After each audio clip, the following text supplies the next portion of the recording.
Welcome to my channel SK knowledge class. दोस्तों इस video में आपको सिखाऊंगा के का मान ज्ञात करने, जिसमें कि कह रहा है कि समीकरण दिया है, कह रहा है अनंत हल है। ठीक ना, तो वीडियो को आपको पूरा लास्ट तक देखना है। चैनल पे नए हैं तो चैनल को सब्सक्राइब कर लीजिए और घंटी को दबा कर ऑल कर लीजिए।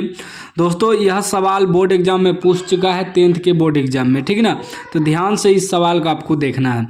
कह रहा है के किस मान के लिए समीकरण निकाय x + 2y = 3 तथा 5x + ky = 15 के अनंत हल है। ठीक है ना, तो देखिए दोस्तों पहले समीकरण आपको लिख लेना है। x पहला समीकरण क्या है, x + 2y = 3। इसको मान लेंगे समीकरण 1, समीकरण 1।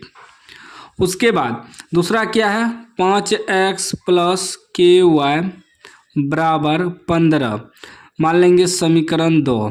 ठीक ना, समीकरण 2। अब देखिए अनंत हल का मतलब होता है, इसका कुछ सूत्र होता है, आपको याद रखना है, हम आगे लिखेंगे। ठीक ना, पहले देखिए x का गुणांक जो होता है a1 होता है, y का गुणांक जो होता है a2 होता है, b1 होता है और लास्ट में अचर पद c1 होता है। फिर समीकरण दूसरा है तो ये हो जाएगा a2, ये हो जाएगा b2, ये हो जाएगा c2। ठीक ना, तो देखिए a1 लिखेंगे, a1 बराबर आपका x का गुणांक क्या है, नहीं कुछ तो 1 है। उसके बाद हो जाएगा b1 क्या हो जाएगा, y का जो गुणांक है, y का गुणांक 2 है तो 2 लिखेंगे। उसके बाद c1 लास्ट में अचर पद जितना है उसको लिख देना है, 3 है। अगर इसमें माइनस कहीं लिखा रहता तो माइनस आपको लिखना पड़ता। अगर यहाँ -2y रहता तो हम -2 लिखते हैं। ठीक है ना, याद रखिएगा, प्लस नहीं लिखते हैं, माइनस को लिखना पड़ता है। उसी प्रकार समीकरण दूसरा का क्या हो जाएगा, a2 हो जाएगा। a2 क्या हो जाएगा, x का गुणांक क्या है 5 है तो 5 लिखेंगे। उसके बाद b2 आपका क्या हो जाएगा, y का गुणांक k है तो k लिखेंगे। उसके बाद c2 आपका लास्ट में 15 है तो 15 लिखेंगे। याद रखिएगा कहीं भी अगर माइनस लगा रहे तो आपको माइनस लिखना पड़ेगा। ठीक, अब सूत्र होता है अनंत हल के लिए, लिखेंगे अनंत हल होंगे, अनंत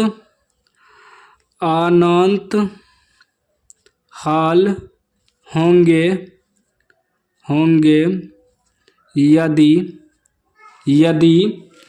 यदि a1 बाय a2 बराबर b1 बाय b2 बराबर c1 बाय c2।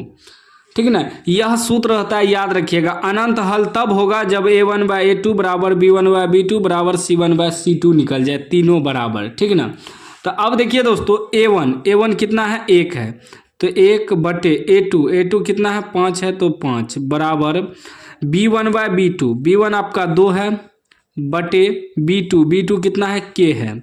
फिर बराबर c1 बाय c1 कितना है, 3 है बटे c2 कितना है, 15 है।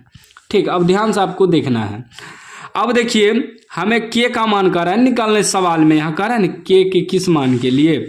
तो अब देखिए इसमें देखिए इतना बराबर इतना आया और इतना बराबर इतना आया, या तो आप इतना बराबर इतना रख सकते हैं या इतना बराबर इतना रख सकते हैं। तीनों बराबर है तो कोई दिक्कत नहीं है, तो हम इतना बराबर लेके चलेंगे, 1/5 बराबर 2/k।